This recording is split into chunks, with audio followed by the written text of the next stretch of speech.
Re FM. Re para vos. Resumen imposible. Mati Colombati te ordena las noticias en un país imposible de resumir. Maldita suerte. Una mirada crítica de una realidad absurda. Ahí va, martes 21 de mayo. Muchas cosas están pasando y trataremos de resumirla en la próxima media hora con crisis en Misiones. Atención y advertencia de estallido social, según el vocero de la policía en su reclamo. Atención porque se viene paro docente para este jueves, escala el conflicto también con los estatales, no para Milei también de escalar el conflicto con Pedro Sánchez y ya, bueno, directamente la situación diplomática con España casi al límite de la ruptura. Ahora en un ratito también lo va a contar la francesa. Bueno, y por supuesto también los datos de la crisis.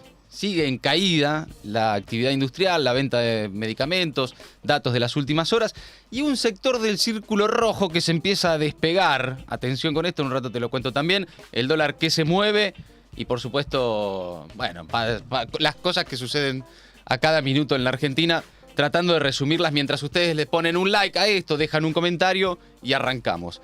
Crisis en Misiones, fracasó la reunión entre el gobierno y la policía. Y lanzaron una muy dura advertencia. Esto fue luego de que la propuesta del 20% de aumento sea calificada como una vergüenza por los manifestantes. Se va a incendiar la provincia, dijo el vocero policial desde las escalinatas del Comando Radioeléctrico de Posadas, ahí el epicentro de las protestas, también de docentes, de personal de la salud de la provincia, de municipales y de, bueno, prácticamente todos los trabajadores que cobran del Estado. El vocero de la Policía de Misiones, Ramón Amarilla, atención con esto, dijo que el gobierno no dimensiona lo que pasa y habló de un estallido social. Hay que decir que una enorme mayoría de los efectivos que están protestando son efectivos en actividad. Hasta ayer, antes de ayer, eran muchos retirados, claro, pero ahora son mayormente policías en actividad. Sí, son todos policías en actividad, hay muy pocos retirados. Por ahí no ha dimensionado el gobierno lo que está pasando. Y esto se le va a parar la provincia. Y yo no quería decir esta palabra, sí, pero acá se va a venir un estallido social en la provincia de Misiones. Así que le pido que recapacite al gobernador y que agarre y que le pague a su policía. A la ministra Bullrich, ¿qué le diría, Marisa? A la ministra Bullrich le diría que ella en su promesa de campaña había dicho de que nosotros los policías, los uniformados, debíamos ganar como corresponde. Le digo a la señora ministra que mire que nosotros los misioneros somos parte de la Argentina, que mire por sus empleados de la seguridad pública y que tome cartas en el asunto. Yo no tengo inclinación política ni nada por el estilo, le respeto como ministra de Seguridad de Nación, pero que ella dimensione lo que está pasando. Y que también... Bueno, picante, ¿no? Porque estamos hablando, sí, ahí del vocero policial, alguien que en las últimas horas tenía mucho protagonismo, Ramón Amarilla, diciendo incluso algo que él no quería decir, ¿no? Según sus propias palabras, hablar de un estallido social. Bueno, más allá de si sucede o no, es cierto que la situación está bien picante en la provincia de Misiones y que no es la única provincia que tiene en el horizonte escenarios de conflicto interno. ¿Por qué? Bueno, porque el ajuste a nivel nacional, y esto se dijo cuando se interrumpían las partidas desde Nación a las provincias, que el ajuste no era a los gobernadores o a las provincias, era a los policías, a los docentes, a los médicos y enfermeros, a los trabajadores, en definitiva, y a los pueblos de esas provincias. Bueno, cuenta Pedro Lacour en el diario AR que desde el viernes por la madrugada el tránsito frente al comando, ubicado ahí en la avenida Uruguay de la capital provincial, se encuentra completamente cortado. Con el correr de los días, un grupo cada vez más numeroso de empleados públicos comenzó a llegar al lugar para reclamar por una recomposición de sus ingresos que supere la inflación de los últimos meses. Tanto docentes como trabajadores de la salud arribaron desde distintos puntos de la provincia para exigir un 100% de aumento, reclamo que es desoído hace semanas por el gobernador Hugo Pasalacqua. Los libertarios, si observás en las redes, dicen gobernador K. Y la verdad que Pasalacqua de K no tiene nada. De hecho, es un gobernador junto con Rovira, que es un poco el jefe político, sí, de Misiones en general. Sí. Es una provincia hoy, en términos políticos, cercana al gobierno de Milei, aliada, ¿no?, al gobierno de Milei. Pero más allá de eso, lo importante es el escenario de los trabajadores que han visto pulverizados sus ingresos. Y, por ejemplo, un agente de policía cobra de bolsillo 467.000 pesos. Un docente recién iniciado gana alrededor de 240.000 pesos. Una miseria, pero tenía la línea de indigencia. 240 lucas. Un iniciado, ¿no? Sí, pero... Uno de máxima antigüedad, casi 400, tampoco hay mucha diferencia. Bueno, este lunes la mayoría de los gremios desconocieron por insuficiente el acuerdo firmado por la Unión de Docentes de la provincia de Misiones y el Sindicato de Docentes de Educación Pública de Gestión Privada, es decir, tanto en el Estado como los de gestión privada, que lleva el sueldo inicial de un maestro a 400.000 pesos. Esa era la propuesta. Bueno, para los docentes es insuficiente. Un docente justamente le explica a María Laura Santillán en La Nación Más por qué es imposible vivir con esos salarios. Es una provincia modelo para los números y para las cuentas, Rubén, Misiones. A ver, es una provincia modelo, me causa, la verdad es paradójico esto, porque bueno, como verán acá sus compañeros de trabajo, no es modelo de nada, quizás modelo de ajuste sí. El ministro acá de Economía, el contador público Adolfo Zafrán, se jacta todo el tiempo de equilibrio fiscal también, equilibrio en una tabla de Excel, pero con severos ajustes para los trabajadores, ¿sí? El maestro de grado, el enfermero, el doctor, no puede llegar a fin de mes, no puede pagar. Acá las tarifas de luz se pagan entre 80.000 y 100.000 pesos, cada tarifa de luz por mes, ¿sí? Sí. Entonces, con una alta tarifa así, con un salario de 240 es imposible vivir, ¿sí? Rubén. A esto llamamos provincia modelo. 237. Bueno, ahí estaba, ¿no? Uno de los docentes explicando en la tele los números, ¿no? Cuánto es más o menos el costo de vida y cuánto ganan. Imposible vivir con esos salarios. Pero no es solo Misiones, y por eso es importante también detenerse en la situación general. Los docentes convocan a un nuevo paro nacional para este jueves 23. Atención, los sindicatos docentes, CETERA y los que integran la CGT, es decir, todos los sindicatos docentes, convocaron a un paro de 24 horas para este jueves en las escuelas de todo el país en reclamo de un aumento salarial. La medida de fuerza va a afectar a todo el sistema educativo, inicial, primaria, secundaria, la técnica también, Instituto de Educación Superior y nivel universitario. Es paro nacional docente total en todos los niveles para este jueves. Según informaron desde CETERA en un comunicado, por la falta de respuestas a las demandas salariales, laborales y de financiamiento educativo. Hoy, por ejemplo, el salario mínimo de un docente en la Argentina es de 250.000 pesos. Imagínense, ¿no? 250.000 pesos de mínima en ningún lugar de la Argentina alcanza para vivir con esa guita. Por eso no es solo un problema de Misiones o de algunas provincias que vienen mostrando conflictos. Esto es una situación muy crítica a nivel nacional. Sonia Aleso, secretaria general de CETERA, explica las razones de la medida de fuerza. CETERA ha resuelto un paro nacional junto a todos los gremios de la educación general básica y universitarios para el día 23 en todo el país. El reclamo es el financiamiento educativo, la devolución del FONID, los fondos para comedor y copa de leche, los fondos para infraestructura escolar. Vamos a estar llevando adelante distintas actividades en todo el país y también a nivel nacional.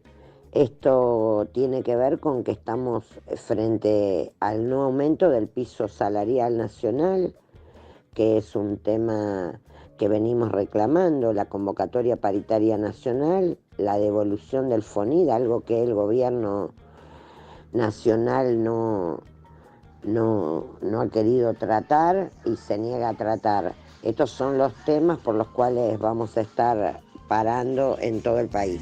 Estaba Sonia Aleso explicando las razones de esta decisión que se tomó luego de que la ministra de Capital Humano, superministerio que incluye educación, Sandra Petovelo, prometiera el pasado 6 de mayo respuestas a los reclamos salariales y el llamado a una paritaria nacional docente, de la que no hubo novedades. Todavía no fueron convocados los dirigentes del sector educativo.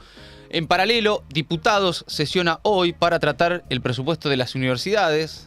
Hay una sesión especial que fue convocada por la UCR y que cuenta con el apoyo de otros bloques de la oposición, desde Unión por la Patria ya anticiparon que van a dar quórum. Los proyectos de ley sobre actualización presupuestaria en universidades y la declaración de emergencia educativa llegan al recinto sin despacho de comisión. Los diputados del radicalismo exigen aplicar, por ejemplo, para el resto de las universidades nacionales, los mismos aumentos que se pactaron hasta ahora unilateralmente entre el gobierno nacional y las autoridades de la Universidad de Buenos Aires. Tiene lógica. Y sí, es razonable. Sí. Bueno, ATE, también, conflicto en el Estado, se movilizará a Córdoba por el Pacto de Mayo. El secretario general Rodolfo Aguiar confirmó que el próximo 25 se manifestarán frente a los accesos del aeropuerto y en el complejo ferial, en la provincia de Córdoba, donde aparentemente no va a haber un pacto, sino un acto de Milei y 5 gobernadores, una especie de cumpleañito de Milei. Sí.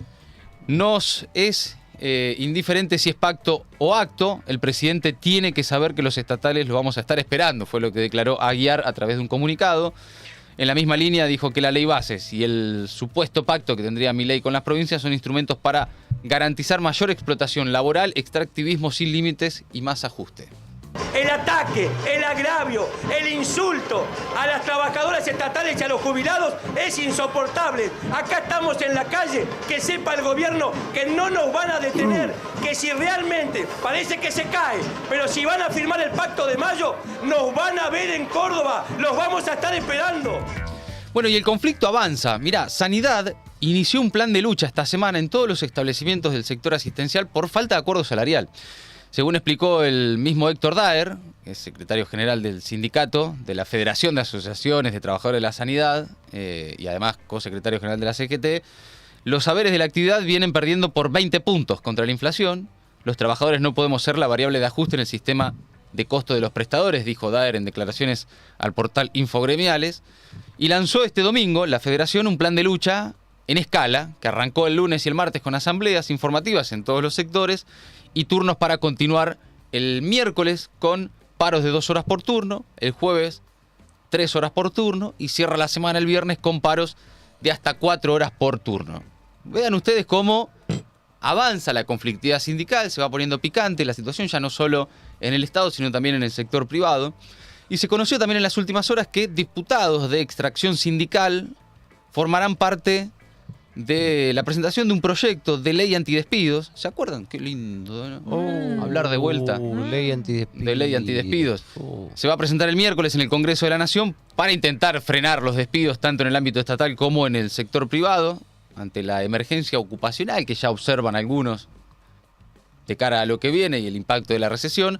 Esto va a ser el miércoles a las 17 horas en el auditorio del Congreso de la Nación. La propuesta busca proteger el empleo registrado a través de la declaración de la emergencia pública en materia ocupacional, ese es el título, hasta el 31 de diciembre de 2027. Eso es lo que dice el proyecto y entre los diputados que firman están Hugo Yasky, Pablo Carro, Sergio Palazzo, Mario Manrique, Vanessa Siley, entre otros también de extracción sindical.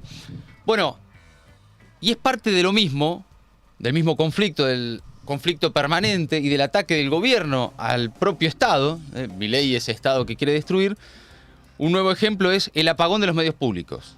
El gobierno interrumpió los sitios web y desactivó las redes sociales de los medios públicos nacionales desde hace horas, en la medianoche. Esta medida abarca a la televisión pública, a Radio Nacional, a las emisoras del interior, a FM Clásica, Nacional Rock, Nacional Folclórica, a todas. Dice un comunicado que los medios públicos se encuentran, y una expresión que hizo ruido por estas horas, en un proceso de reorganización. Mirá, qué feliz la frase, ¿no? Le faltó el nacional, ¿no? Sí. Proceso de reorganización que tiene como objetivo mejorar la producción, realización y difusión de los contenidos que se generan. Más bien las sospechas de los trabajadores es que es un paso más hacia el cierre y venta, ¿no? Sí, de hecho, RTA está dentro del paquete de empresas públicas privatizables, ¿no? En la ley bases. Sí, a ir silenciándolo de a poco, ¿no? Como que se vaya en fade out, ir apagándole partecitas para que cuando se note menos cuando termine de cerrar. Sí, en la práctica Telam fue... Sí. También. El primer mojón, ¿no? Fue la punta de lanza de todo esto, pero después ya uno observaba cómo se iba quedando sin programa la televisión pública, Radio Nacional. Bueno, ahora es directamente un apagón de sus redes y de sus webs también. Y el gobierno nacional definió comenzar este martes desde las 0 con ese apagón se le encomendó el manejo de redes a la gerenta de medios digitales e institucionales y se definió suspender todo tipo de emisión o transmisión en redes sociales de contenidos hasta que se establezcan los cambios de criterios. No hay fecha, no se sabe muy bien cuáles van a ser esos criterios, ni a partir de cuándo entonces volverán a funcionar. Ahora, apagón de las redes, de los medios públicos, pero mientras tanto la que ahora sí tiene Twitter es Karina Milei. Ajá. Excelente. Novedad en paralelo, ¿no? Mira. Se apagan las redes de los medios públicos y llega a Twitter Karina Milei. Bienvenida. Hola a Cari. todos. Como el hermano, ¿no? Está ahí como una... Sí. Yo soy el jefe. Hola a todos. Viva la libertad, carajo, fue el primer tuit con copia a Milei. ¿Lo habrá escrito ella? No Están sé. igual calcado, ¿no? Sobre lo Sí, que sí. suele escribir Javier. @ Karina Milei OK es la cuenta verificada. ¿Qué significa ese? Es como una especie de copia. Ah. Es como, sí. Ok. ¿Por qué? No, preguntaba. No. ¿Qué puede significar Espera, esa doble C? Lo dejamos en criterio de todos ustedes. Bueno, amigos, Milei, pasamos a Milei, se pelea con el mundo. No me digas. Dijo que su viaje a España demostró que es el máximo exponente de la libertad a nivel mundial. No, hay como una especie de delirio de grandeza. Sí, que que es atraviesa el preocupante. La verdad que en Sí. términos patológicos Hay algo nosotros ahí. no estamos capacitados para No. hacer un diagnóstico, pero entendemos Sí. que hay algo que está fallando. No, y además esta cosa siempre al extremo todo, ¿no? Todo. El ajuste más grande de la historia de la humanidad. El máximo exponente de la libertad a nivel mundial.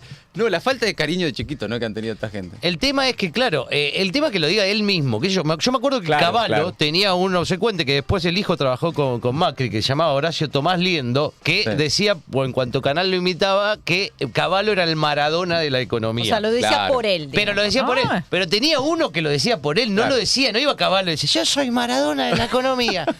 Bueno, hablando de Maradonas y jugadores y demás, dice Milei que está en otra liga, que él juega otra liga. Ay, Dios. A ver, ¿qué pasó con España? Primero, ¿qué balance hace de la gira? Y ahora vamos al lío que hay. Bueno, la gira ha demostrado nuevamente que soy el máximo exponente de la libertad a nivel mundial. Le guste a quien le guste. Es decir, y la verdad es que la agenda de los políticos argentinos es la agenda de los liliputienses, ¿no? Es decir, entonces, digo, es otra liga. O sea, yo estoy en otra liga y eso los irrita porque muestra la insignificancia de los políticos sargentos, de lo berreta que son, de lo poco que son, del poco alcance que tienen. En cambio, ¿me entendés? O sea, donde yo voy, digamos, genero un terremoto. Parece que hay un poco de envidia. Un poco, ponele. Digo, les encantaría estar donde estoy yo, pero lo que Salamanca no da, lo que Natura no da, Salamanca no presta. Bueno, es así. No, el día que se caiga de ese ego, No. se revienta la cabeza contra el piso, ¿no? Ni el Duki se animó a hacer una letra así. No. Sí. Todos me la pelan, soy el mejor, me No, tienen no. envidia. No, tremendo.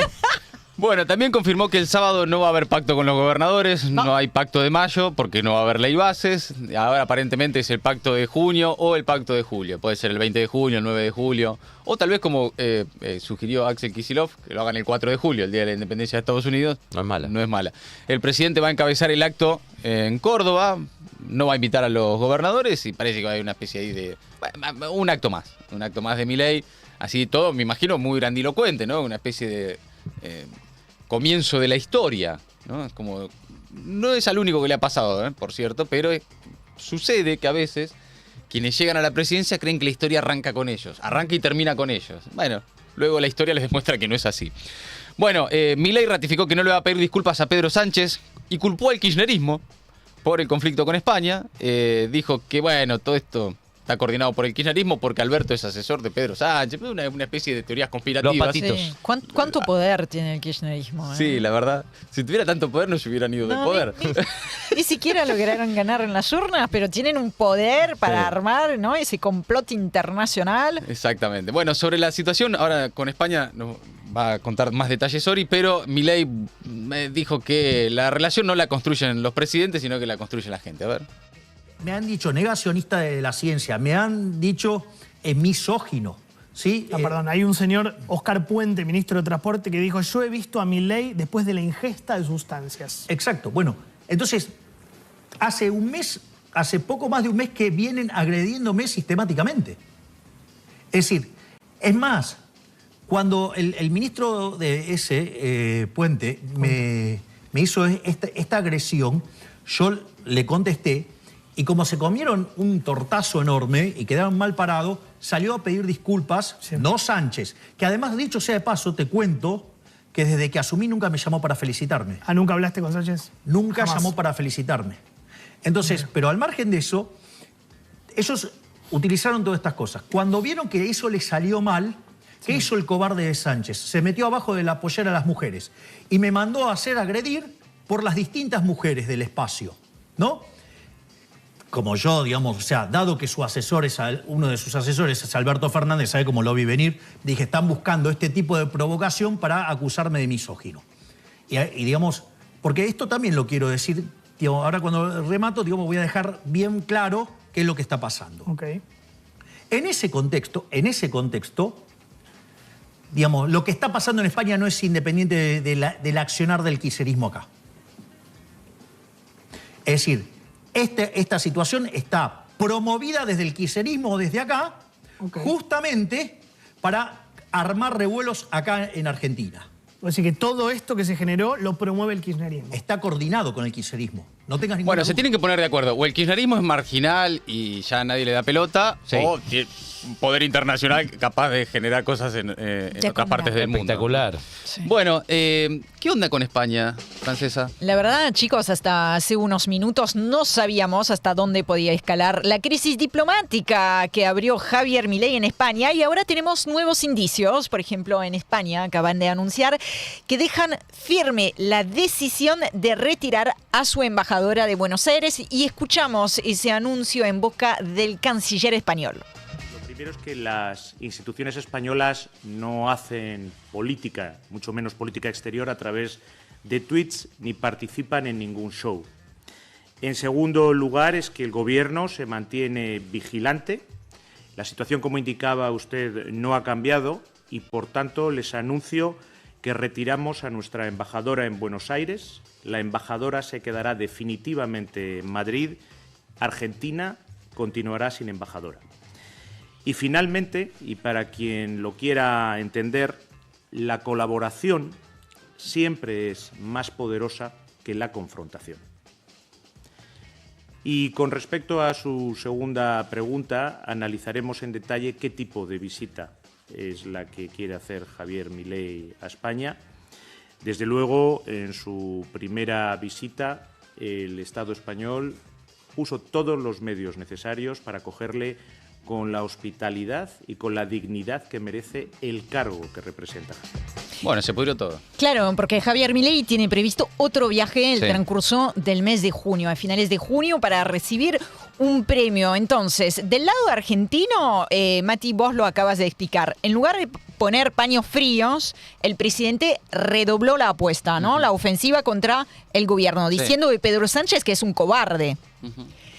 Otro punto interesante, la Cancillería no hizo absolutamente nada para tratar de recomponer esa relación, que es el rol que le compite a la Cancillería. Lo recuerdo porque puede parecer... sé que de eso. Temíamos muchos que Mondino hablara, entonces de alguna manera nuestras plegarias fueron escuchadas, pero pensando en términos de a qué sirve, para qué sirve, digamos, la Cancillería, bueno, sirve justamente en estas circunstancias para tratar de reconstruir lo que ha sido pisoteado.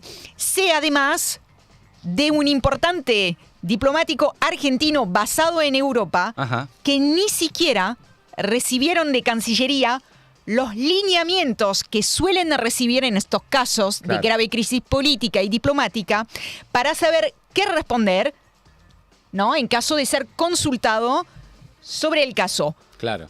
Por otros medios, por la prensa o por otros colegas. No hay línea.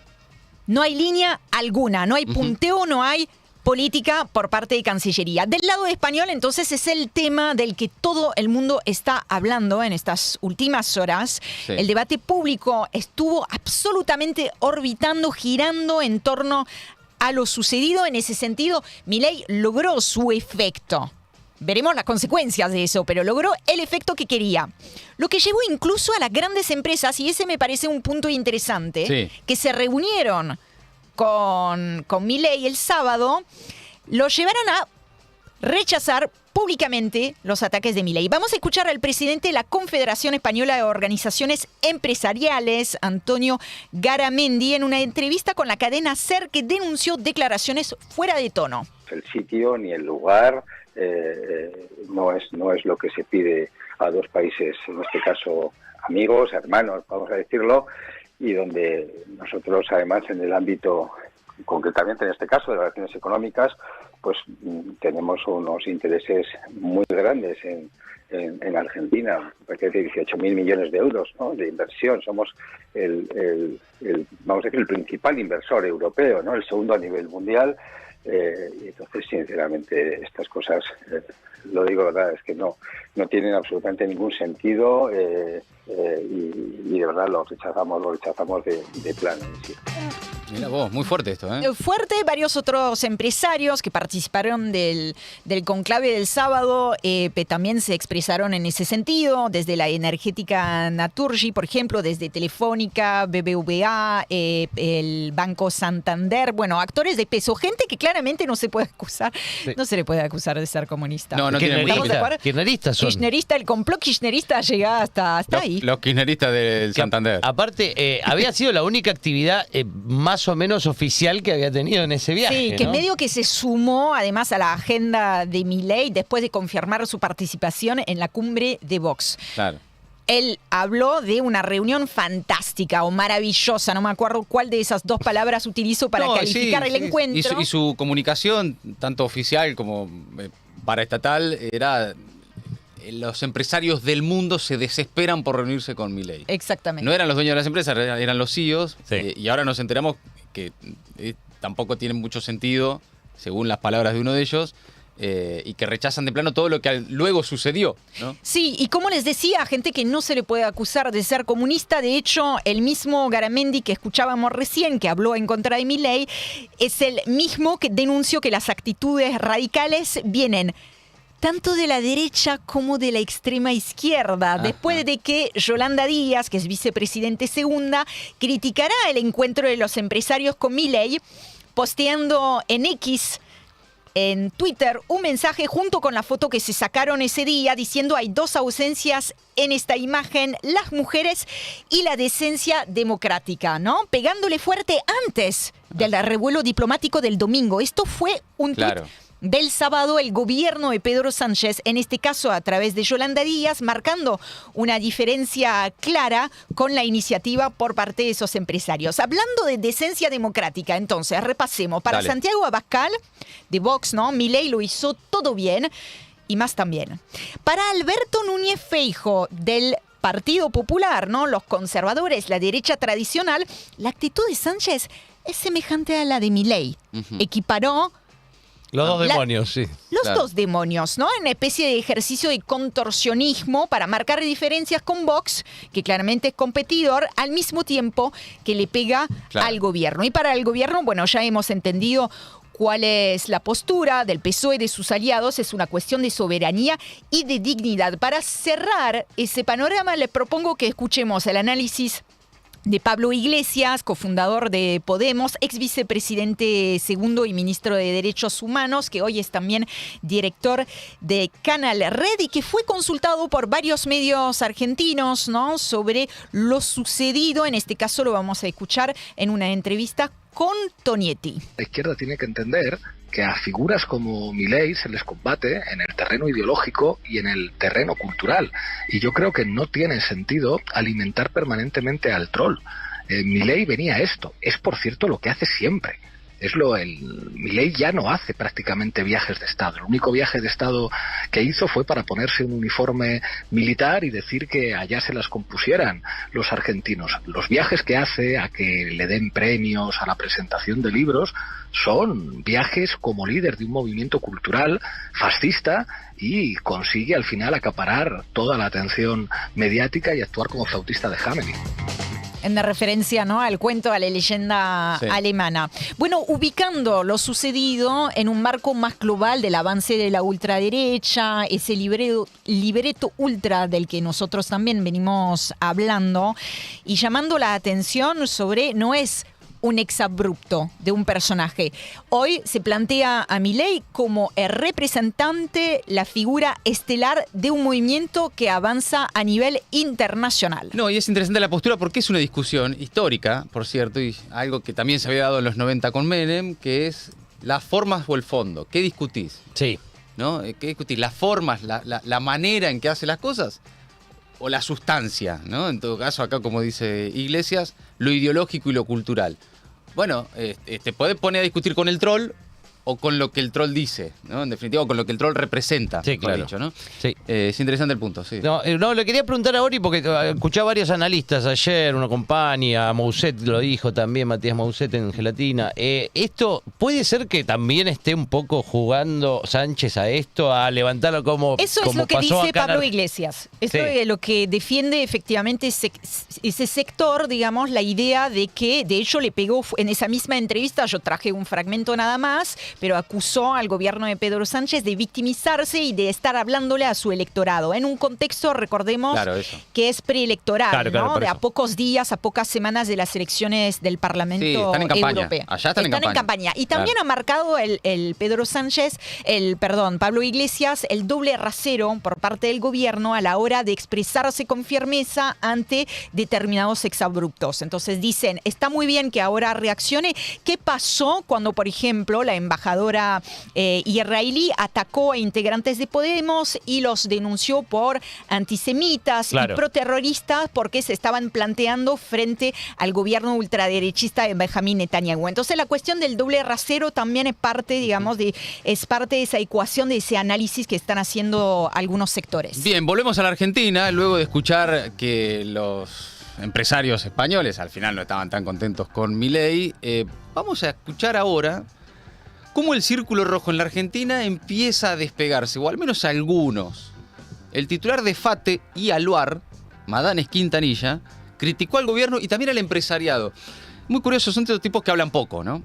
Y en medio de una crisis histórica que tiene a los grandes empresarios escapándole a la crítica, es muy difícil encontrar grandes empresarios siendo críticos en este momento, más bien lo contrario, ¿no? Muy obsecuentes y tenés los Galperín, los que son parte del gobierno. Elstein, como Elstein, Paolo Roca, su ex jefe, el ex jefe de Milei, Eurnequian, etc. Bulgeroni. Y después están los que empiezan a decir, che, este experimento no me representa, de alguna forma.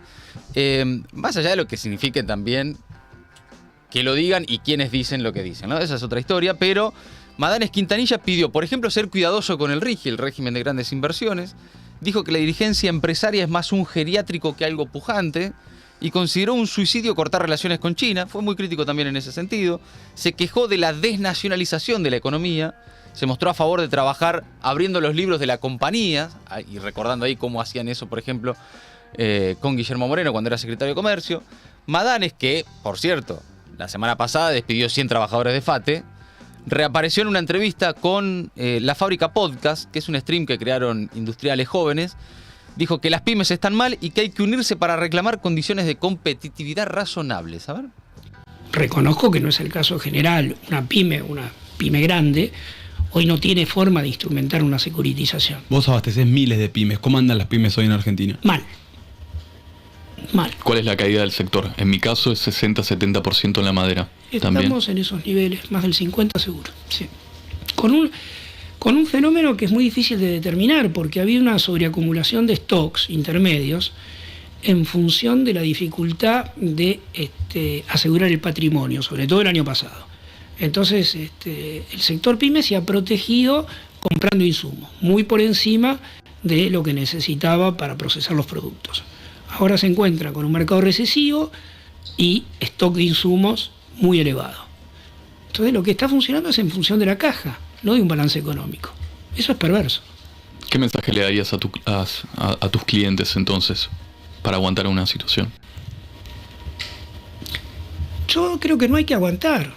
O sea, esto es como tener una situación de defensa frente a un ataque demoledor. Creo que hay que atacar.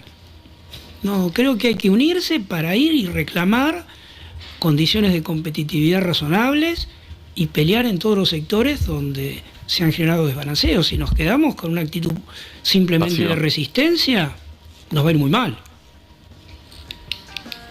Curioso, ¿no? Lo de Madanes Quintanilla. Un tipo de mucho poder, ¿no? Un empresario de mucha relevancia en el círculo rojo nacional.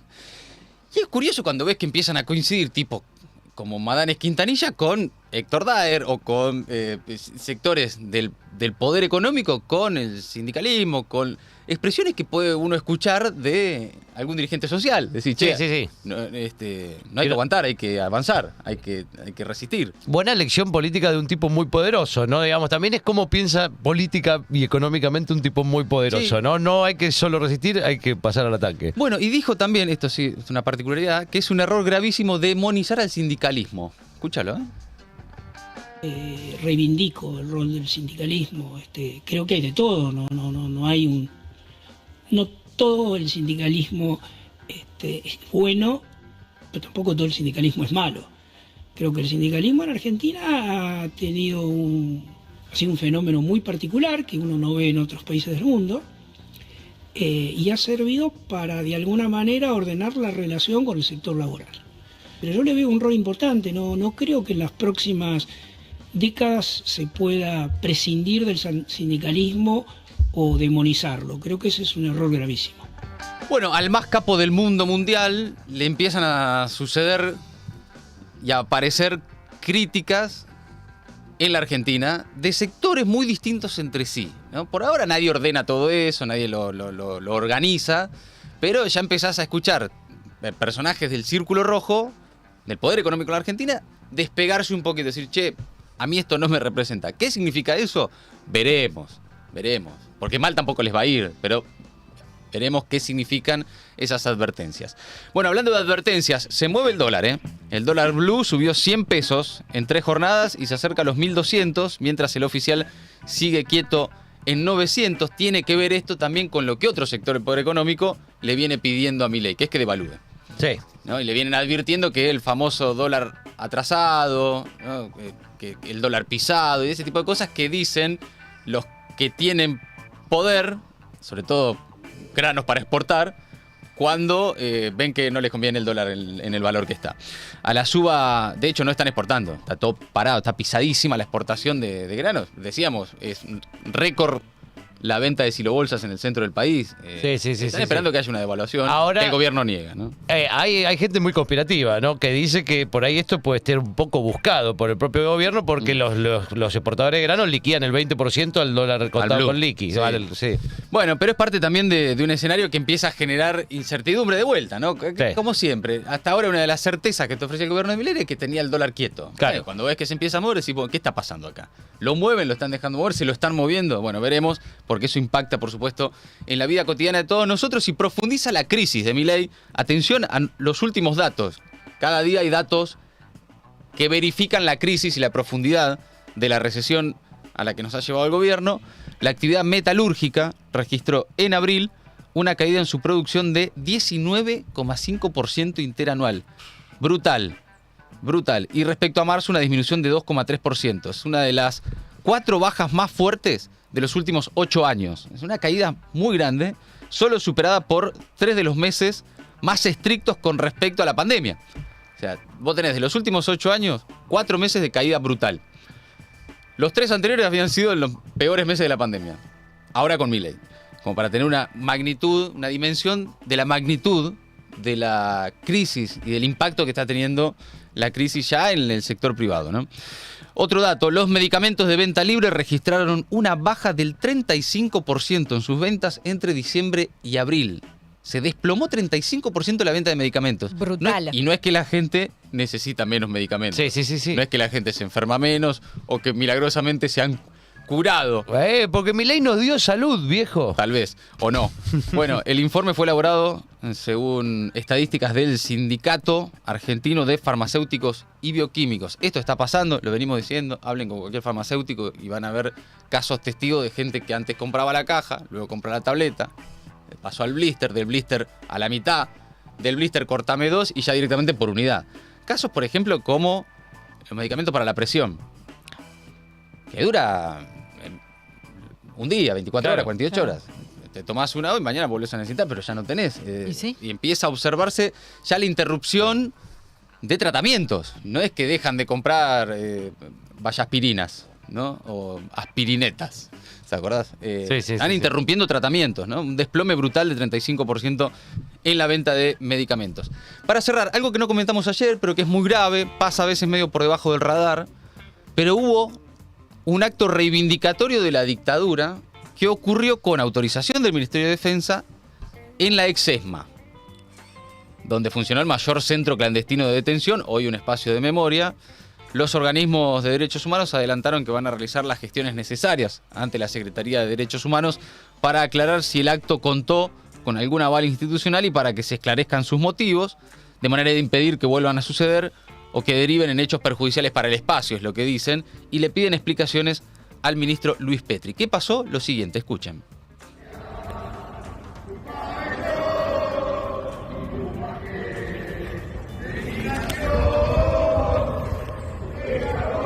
Eso que ustedes escuchan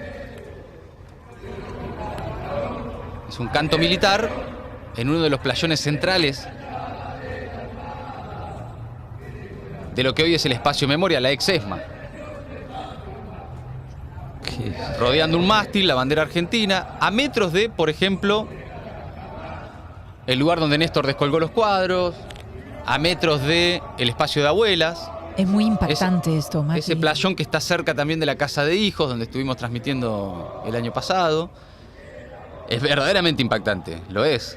Y están pidiendo explicaciones. Desde Abuelas de Plaza de Mayo dijeron que la conmemoración en el lugar que fue epicentro del rol de esta fuerza en el plan sistemático de desaparición, tortura y exterminio, no puede interpretarse de otro modo que como una reivindicación del accionar represivo y criminal de la Marina. Es lo que plantearon desde Abuelas de Plaza de Mayo, repudiando este acto y exigiendo explicaciones oficiales al gobierno.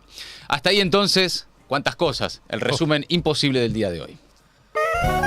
Sí, vamos a ver cuáles son los trending topics.